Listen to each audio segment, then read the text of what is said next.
Good morning students. Hindi class में आपका स्वागत है।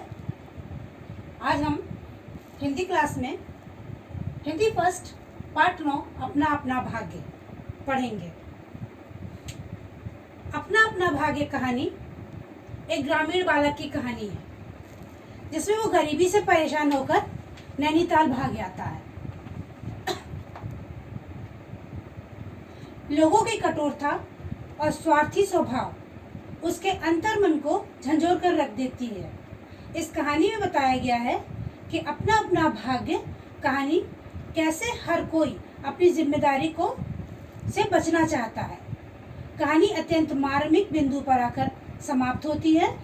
इस कहानी में निम्न वर्ग के बालक की दयनीय आर्थिक स्थिति के माध्यम से विभिन्न वर्गों का तुलनात्मक विश्लेषण भी किया गया है। ये कहानी हमें यथार्थ की पहचान कराती है। इस कहानी में एक छोटे बालक की कहानी है। इसमें वो बेचारा गरीब है, गांव में उसको खाना नहीं मिलता है, नौकरी नहीं है, कुछ नहीं है, जिसके कारण वो नैनीताल भाग आता है। लेकिन वहां पर भी वो बेचारा गरीब है, कमाता है, लेकिन फिर भी उसको लोगों के द्वारा क्या मिलता है वो इस पार्ट में है कि उसे केवल झिड़कियां ही मिलती हैं और उसको कुछ भी नहीं मिलता है, और वो अपना भी पेट ठीक से नहीं पाल सकता, अपना भी लिए अपने तन के लिए कपड़े नहीं खरीद पाता है, जिसके कारण उसी परिस्थिति नैनीताल की ठंड के कारण उसकी वहीं पर मृत्यु हो जाती है। उसी को लेखक ने चित्रित किया है अपनी कहानी के द्वारा। अब हम जरा इनकी पहले जीवन परिचय देख रहे हैं लेखक का। ये कहानी जैनेन्द्र जी ने लिखी है। प्रेमचंद जी के बाद इनका नाम आता है। इनको मील का पत्थर माना जाता है। मनोवैज्ञानिक कथा साहित्य में इनका योगदान अभूतपूर्व है। जैनेन्द्र जी का जन्म सन 1905 में अलीगढ़ में एक मध्यम परिवार में हुआ था।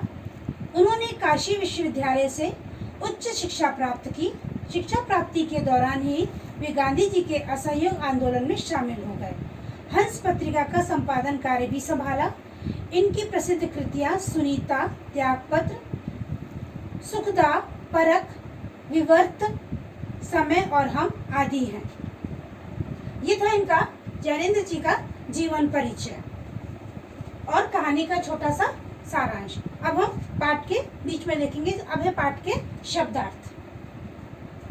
शब्दार्थ में है निरुद्देश्य, यानी बिना उद्देश्य के, जिसका कोई भी उद्देश्य नहीं होता।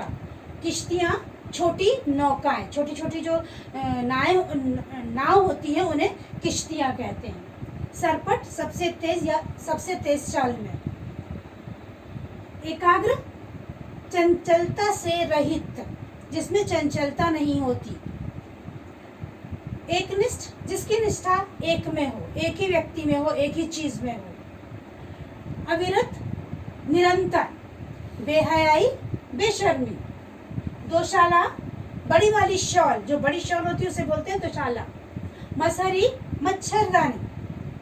असमंजस, दुविधा। फिलोसफी, दर्शन शास्त्र, दर्शन शास्त्र को कहते हैं फिलोसफी। झुंझलाहट, कुड़न या चिड़चिड़ापन।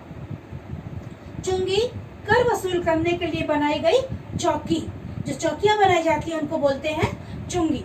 अब आपके इसके पाठ के क्वेश्चन आंसर है जो हम देखेंगे। सबसे पहला क्वेश्चन आपका है, नैनीताल में लेखक और उसके मित्र ने क्या देखा?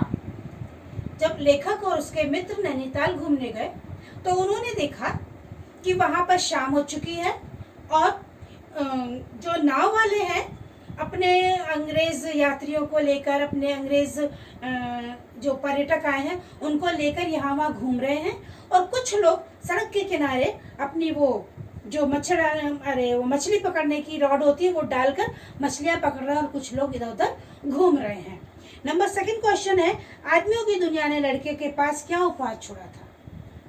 जब वो लड़का लास्ट में मरा है उसके पास वहाँ कुछ भी नहीं था, तो उसमें कहा जो आदमियों की दुनिया ने जो जिन लोगों के लिए वो काम करता था उन्होंने उसको क्या दिया?